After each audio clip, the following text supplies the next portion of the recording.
Mine says we're live. Okay, I don't know. we have started. Okay.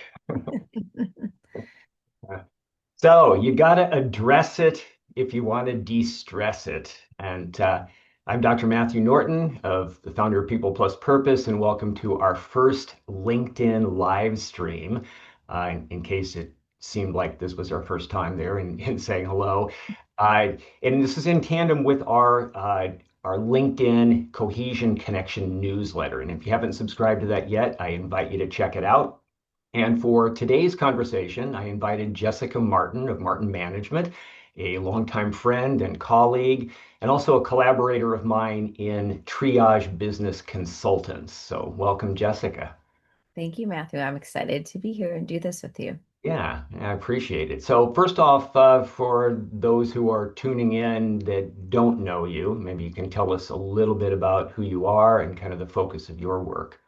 Sure. So I own a company called Martin Management. It's a healthcare consulting company, and I focus on helping healthcare providers level up their practice as it pertains to patient experience, systems, team dynamics, and none of that happened by the plan. I'm a school psychologist by training. My husband's a dentist, and our practice that we co-own became my first client without me realizing that's what was happening.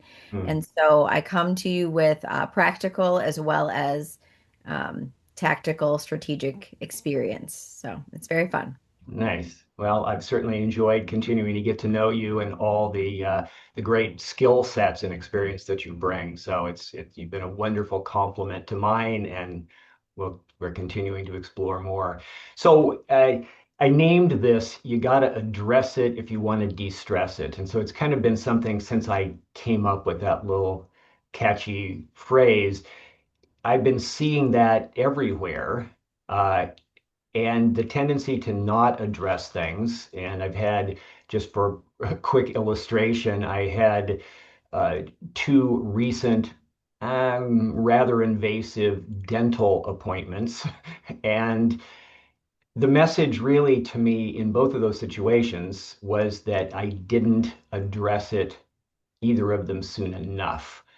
And therefore, the stresses that occur, the pains that result, the more arduous process that you have to go through because it wasn't addressed in a more timely fashion. So, so there's different reasons why maybe we don't. Sometimes we don't always know. Sometimes we don't always understand. Sometimes it's pain we'd rather avoid, or uncertainty we'd rather avoid, or financial investment we'd rather avoid. But nevertheless, you got to address it if you want to de-stress it. So today we're specifically going to talk about workplace stress. And so I guess the first question is, that really that big of a deal? Is that just kind of a side thing that isn't really that important, or is this important? So I have a few statistics I wanted to share on this. So 83% of Americans experience work-related stress, and 75% of small business owners are concerned about their mental health, with 56% diagnosed with stress-related depression or anxiety. I mean, that's a lot, more than one out of every two. So, what's the cost of this? Well, US businesses are losing up to $300 billion annually, in part due to the fact that over 50% of employees are disengaged at work because of stress, and 63% are ready to quit their jobs as a result of that stress. And I think many people who are watching us are in some place in that whole hiring and turnover or toleration um, in the workforce these days. So, why is this happening? Well, 80% of workers say they are stressed as a result of ineffective company communication, and over 60% have left their jobs over a bad boss. And Gallup's research concluded that 70% of team engagement depends on the manager. So I've entitled this, as I said, you got to address it if you want to de-stress it. So Jessica, maybe before we kind of explore what are some action steps to help solve some of this, maybe you can share a little bit of a client story, or what your experience has been with clients around stress factors that you're uncovering that need to be addressed but maybe haven't been. Yeah, I think stress in the workplace has a huge impact on everything, whether it's production, workplace morale, employee retention, as well as the patient experience, which patient experience is like, what I consider, my niche. And so anything that affects my niche, I care a lot about, but I care about this anyway. But Right, right, patients feel that, they feel when people are stressed, they feel when there's conflict, and it's not good. It's not good for a business. It's not good for the work environment. It's not good for people. And so, I love what you teach, Matthew, and that's why we work well together. I love how you teach about there's positive and there's negative stress. Like it's, there's certain times where a little bit of stress in a productive way that's in a positive light can actually move the needle. It can create some momentum and help things move forward, but it's when it's maladaptive and it can get really toxic too, and that can really cause havoc in a lot of ways. And I see that with a lot of my clients, not a, I'd say 50-50. I mean, there are some that can't seem to keep their team together. They are constantly having turnover. They feel really hopeless about, that they can't do anything right as a leader. And it gets really disheartening. And we've been through that too in our practice. We've had through a few years there where we had a lot of turnover on our team, and it's very hard, and it makes you question everything, like everything. And you lose your confidence, you lose your mojo. So it's really difficult. And then I've got 50% of my clients, I'd say, they're doing great in that regard. I mean, there's other stressors. I think any business owner can attest right, that right, there's stress around a lot of different corners, but right. as it pertains to team culture, workplace stress in general, I think it's a huge problem that a lot of business owners are facing. Yeah.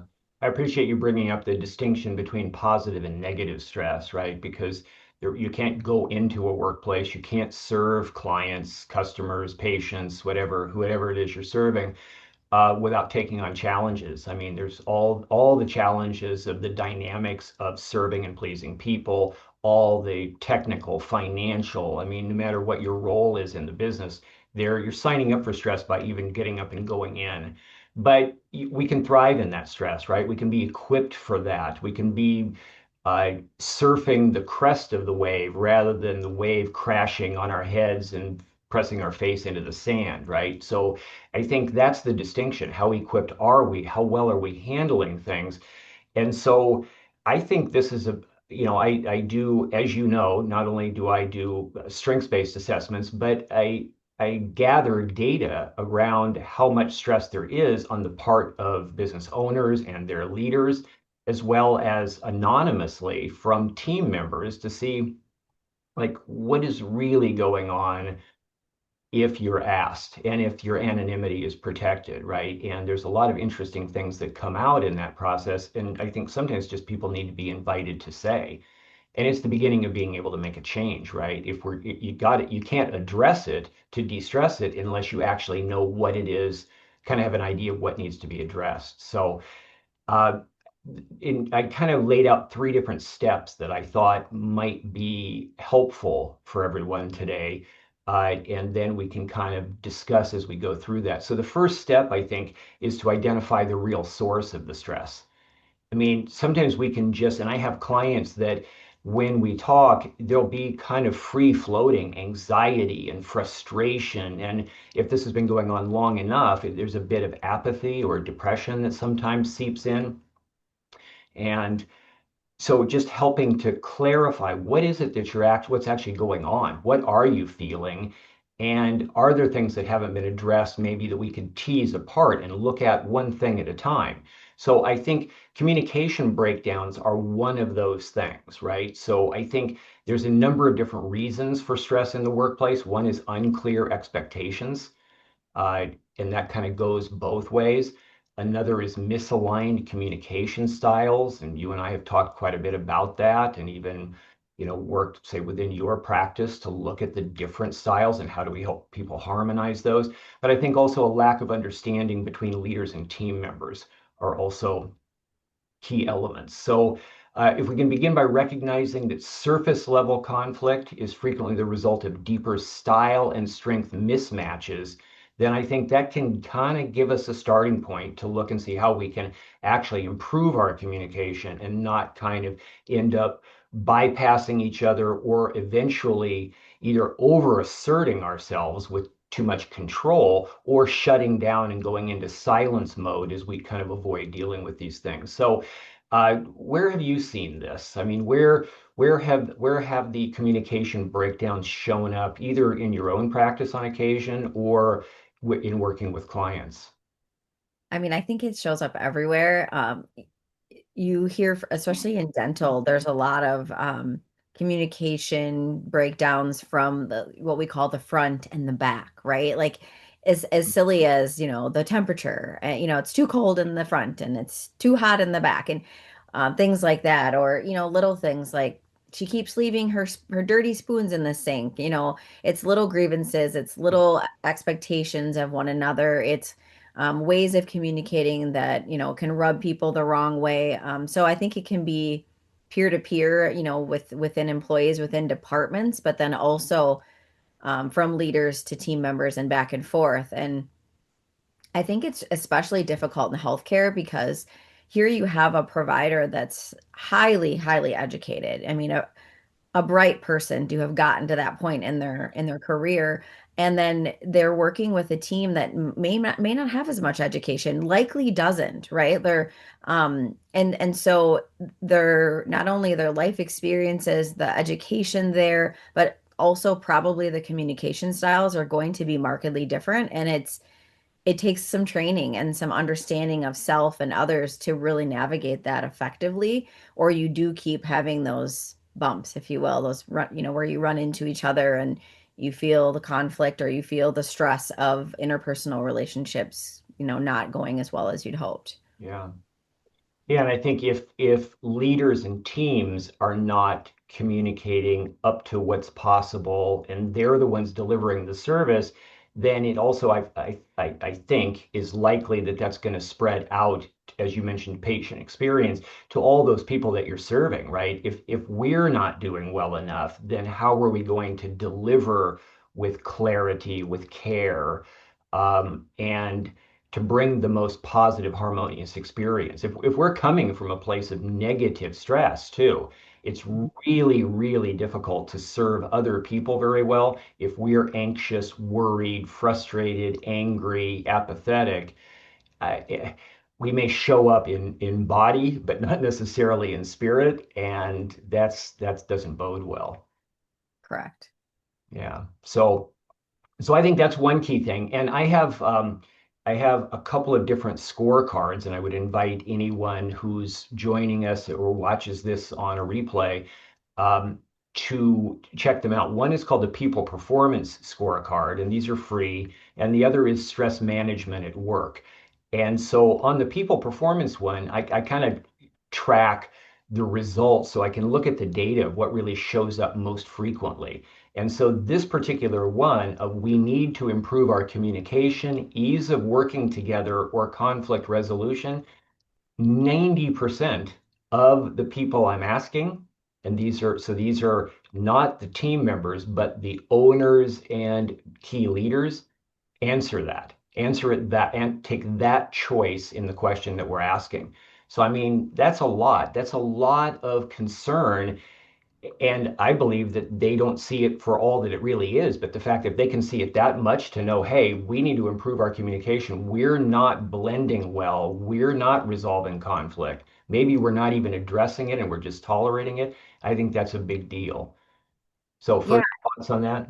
Yeah, I think it's especially tricky with, most healthcare practices are quite busy, and so you can feel that there's communication issues and disconnect, but it's hard to carve out the time to address them, number one. And then number two, most leaders don't really know how to address it. Yeah. So it's like here we have this elephant of we're not communicating well, but they don't necessarily know how to fix it either. So there's both things at play. So, the easy thing is to just be like, well, I hope it gets better. I hope, I'll mention it to so and so that hey, next time do it this way or whatever. And you just keep Right. going because the train's moving and it's fast and Right. everyone wants to get out of there and enjoy their free time. And Right. but the bottom line is unless we, try to really be intentional about how we communicate and break through some of those ways that it's not being effective, we'll probably keep making the same mistakes and replicating the same patterns. So, Yeah, yeah, I agree. And I didn't give you any heads up about no. really about anything exactly that we were going to talk about today, and did not tell you my three key action steps either. But that's the perfect segue into the second one. So the first one is identify the real source of stress. What are those communication breakdowns?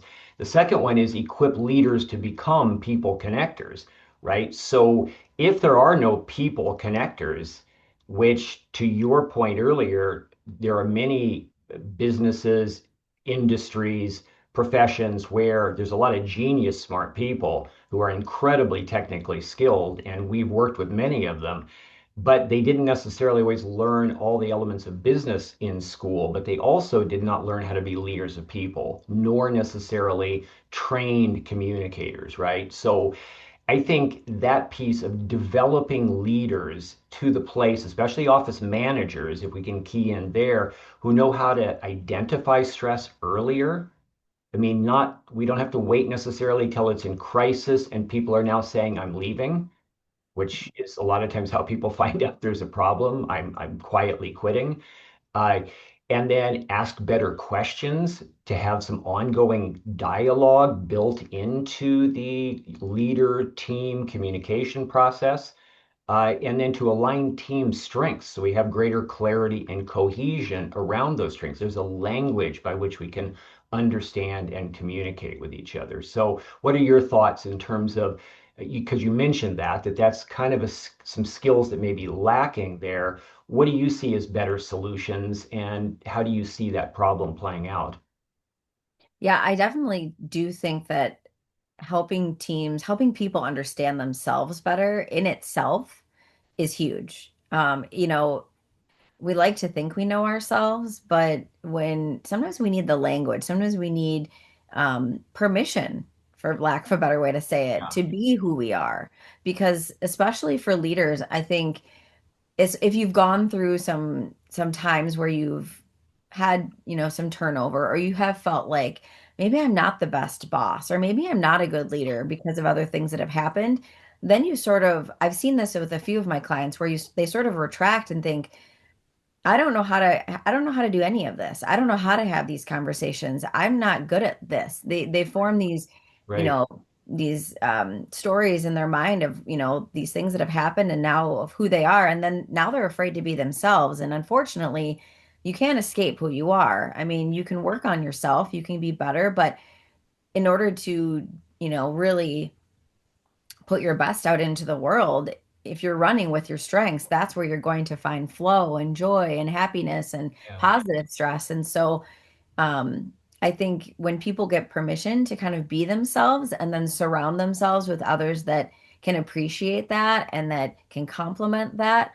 it can be a huge game changer. So, yeah, I think that's the first step is that self-discovery and that permission to own who you are and what you need and then kind of building around that. And we all have those choices, it's Right. like the business owner doesn't get to quit the job and go somewhere different, but they do get to decide who they piece around them. Right. Yeah. So we all have those choices and it's really just figuring out like the baseline and then trying to build that positive culture and web of support around that person. And then for the employees to know, hey, I don't work well with a leader like that. The way that they communicate doesn't work for me, and I'm going to be best served somewhere else. Yeah. That's important too.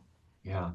Yeah, sometimes those differences are bridgeable. Yeah. Sometimes maybe they're not, and we just have to be honest with ourselves and others about that.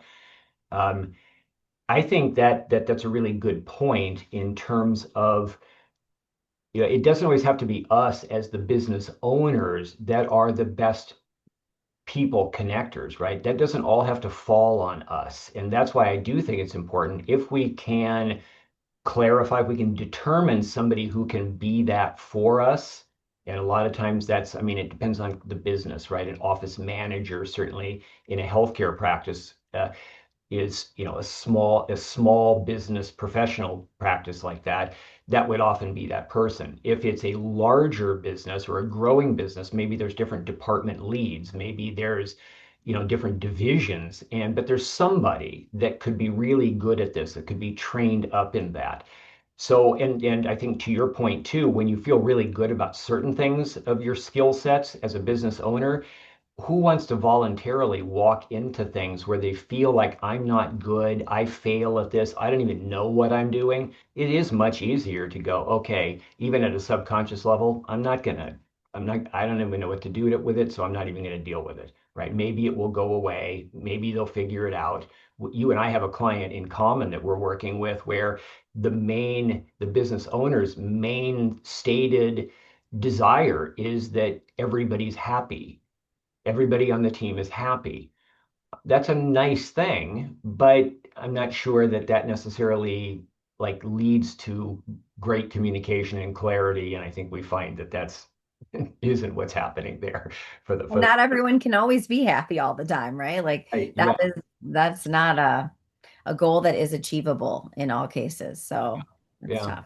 And Hmm. when it comes to recognizing strength and styles, and how to best play our best parts, like what are our genius strengths we're going to contribute, that's where the People Plus Purpose Core 4 strengths-based assessments can come in, to help guide better fits sometimes, but also how do you coach and develop people through that so that it continues to be a good fit or a better fit as you go. So step one was identify the real source of stress, the communication breakdowns. Step two, equip leaders to become better people connectors. So is that you being somewhat better, or is that you designating that to somebody else? Step three, start at the top. Uh, Strengthen leadership communication.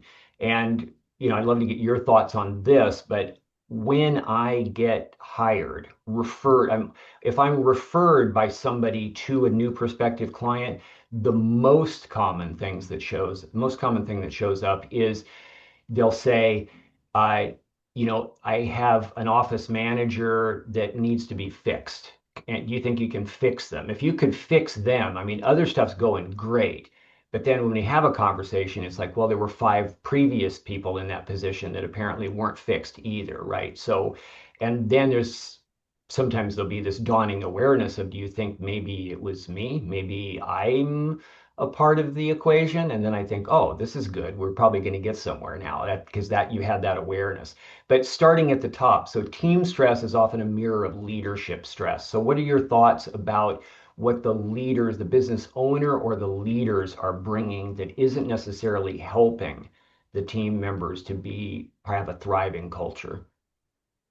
Yeah, I mean, I believe the leadership sets the tone, whether they are intentional about it or not. And so, if the tendency is to, um, come into situations and kind of lead kind of negative, well, then you look around and people are grumbling and people aren't happy and not joyful. Like, and that might be a reflection of the energy you're bringing. And so, yeah, I really believe that, I mean, we can influence one another's energy. I believe that that's something that's achievable, but I think it's difficult if you have leadership that isn't able to convey the type of atmosphere that they want, and they're not able to communicate that. It has to start there, and really it starts in their mind, right? It starts with like the thoughts and the things that they're telling themselves and the way they think about other people. All of that will impact how they show up energetically, and then that sets the tone for the way that the business is run, the way that the employees treat each other,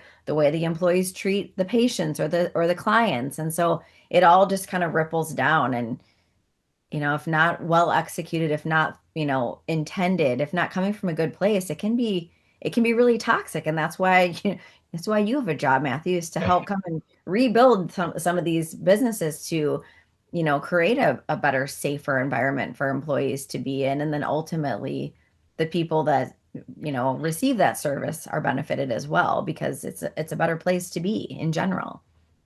Well, and thank you for that. And one thing I love about our collaboration is that what we each do, and it's not like we don't know some of what each other does, right? But each of our own ex areas of expertise in the people and process system uh, perspectives on a business. They interconnect at so many points, right? You can't really, you could have great people that have processes and systems that are disorganized, chaotic, subpar, don't exist at all. And that's going to be really hard, even with the best people, to try to navigate that. Or you can have all the perfect systems and processes, but not have the right people with the right strengths in those positions to be able to guide that. And then you have still another problem. So, I mean, you really need both, I think, pretty much all the time, which is part of why we've connected in all of this. So, step one, just to summarize, identify the real source of stress, the communication breakdown. Step two, equip leaders to become people connectors. And step three, start at the top, strengthen leadership communication. So if you can begin there, own the fact that you have the most important role as you're influencing everyone else with your emotional tone, with the way that you speak, with the need to understand what are the needs of my people, right? And how do I communicate with them in a way they can receive it and it's going to inspire them forward as opposed to causing them to feel either shamed or like they're failing and head towards quietly quitting, right? So as we wrap up, some closing thoughts. Well, I have two things. One was, and they're not super related, so bear with me. The one that, came to mind as you were explaining the leader and, how they set the tone is I see this happen too with a lot of my clients where the leader doesn't have a strong vision or they're not good at like future casting or goal setting. And so the team is kind of left to be like, we're going somewhere, but we really don't know where. And then when leaders look and they're like, why are we not getting there efficiently? It's like, well, we don't really have a map here. You don't have a final destination. Not that you need to have it all figured out necessarily, but we need to have some sort of vision for the focus. What are the values? What is the purpose Yeah. that everybody can rally and get in the boat and then start rowing in that right direction? Otherwise, we got people all over the place. So that was just something that came to mind as you were talking That's good. about That's the good. leader. And some of the importance there, and then being able to communicate that vision in a way that inspires and motivates the team. And then the other thing is unrelated, but I do think the work that you do can help in all kinds of communication and types of relationships. So um, because we've gone through your assessments and worked with you with our team, my husband and I both know what our strengths are, per your assessments. And so Mhm. it's like I think about it more than you probably realize. Like for instance, like on a weekend, on a Saturday morning, my husband might get up and be like, doing all kinds of stuff and just like really busy and getting all these things. And I'm like, I kind of just want to like ease into the day a little bit. And I'm communicating with friends, I'm making plans, like I'm, Right. being social, and I'll kind of step back and be like, oh, yeah, I'm what's called an influential communicator, right? Like my ability is to connect with people and stay in touch and all those things. And he's a bold achiever. Like that's what makes him feel really great. And that's his strength, is to be achieving, being productive. And so it's funny how like when and I've known him for 20 some years, so it's like this Right. isn't new, but when you kind of have the language for it, for understanding each other, you can not only give yourself grace for who you are, give the person, that you're wanting to connect with grace, and really just understand like where they're coming from. And I think that helps in all the ways. So I don't know, that was unrelated, Yeah, but no, that was perfect. And I think these are human relationships we're talking about, whether business or personal. So yeah. I love that application and you bringing that up.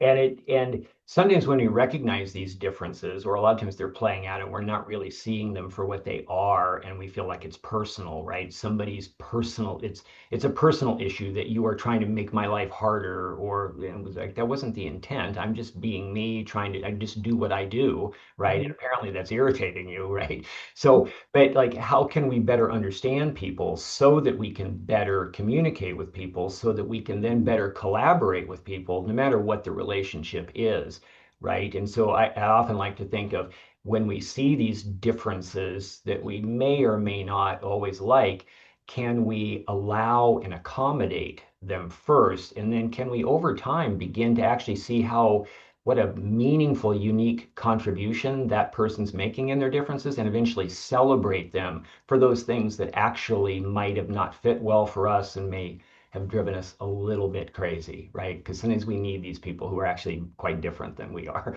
right? We Correct. just need to know how to bridge across, right? How are we better together, or are we not, right? Right. Exactly. Well, I appreciate you, Jessica, and thanks for hopping on while we did this first LinkedIn Live. And thanks for everybody who has joined us or who is watching this at some point later.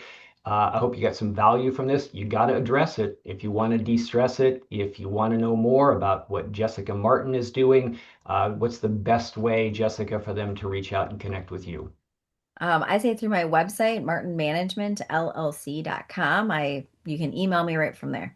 Okay, awesome. Thank you for your time today and joining us. And for those of you who haven't subscribed, check out the Cohesion Connection newsletter on LinkedIn. And we look forward to seeing you on a LinkedIn Live soon. Thank you. Thanks, Matthew.